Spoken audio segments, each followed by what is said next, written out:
ဆိုတော့အားလုံးမင်္ဂလာပါကျွန်တော်ကဒီ2025-2026မှာပညာသင်ကြားနေတဲ့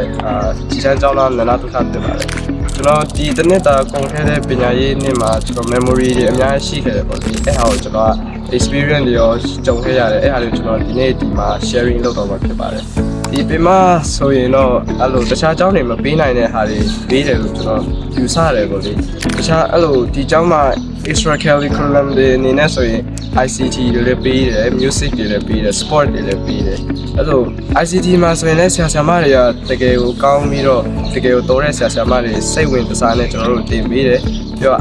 sport တွေမှာဆိုရင်လည်း basketball badminton table tennis ရဲ့တခြားဟာတွေလည်းရှိတယ်ပေါ့လေအဲ့ထဲမှာမှကျွန်တော်ကဒီ badminton ကိုဦးစားပေးပြီးတော့ကစားခဲ့တာပေါ့ပြီးတော့ဒီပညာရေးပိုင်းမှာဆိုရင်လည်းဆရာဆရာမတွေကလုံးဝကြီးကိုစိတ်ပါဝင်စားသူတို့တတ်သမျှတီးသမျှပညာတွေအကုန်လုံးကျွန်တော်တို့သင်ခဲ့တယ်ပေါ့ပြီးတော့ဒီပင်မရေဟာဆိုရင်လည်းကျောင်းအကျယ်ဝင်းကလည်းတော်တော်ကျယ်တယ်ဆိုတော့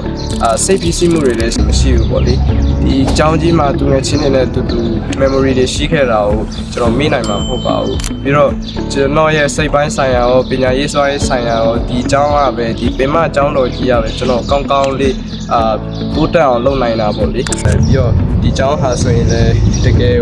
ကိုယ့်ရဲ့ talent တွေကိုပေါ်ထုတ်နိုင်တဲ့နေရာလို့ကျွန်တော်ပြောချင်တယ်။ဘာလို့ဆိုပညာရေးပဲမဟုတ်ကျွန်တော်ရဲ့တခြားဂီတမှာကျွမ်းကျင်မလားတခြားဟာတွေမှာကျွမ်းကျင်မလားအဲ့လို talent တွေကိုသူတို့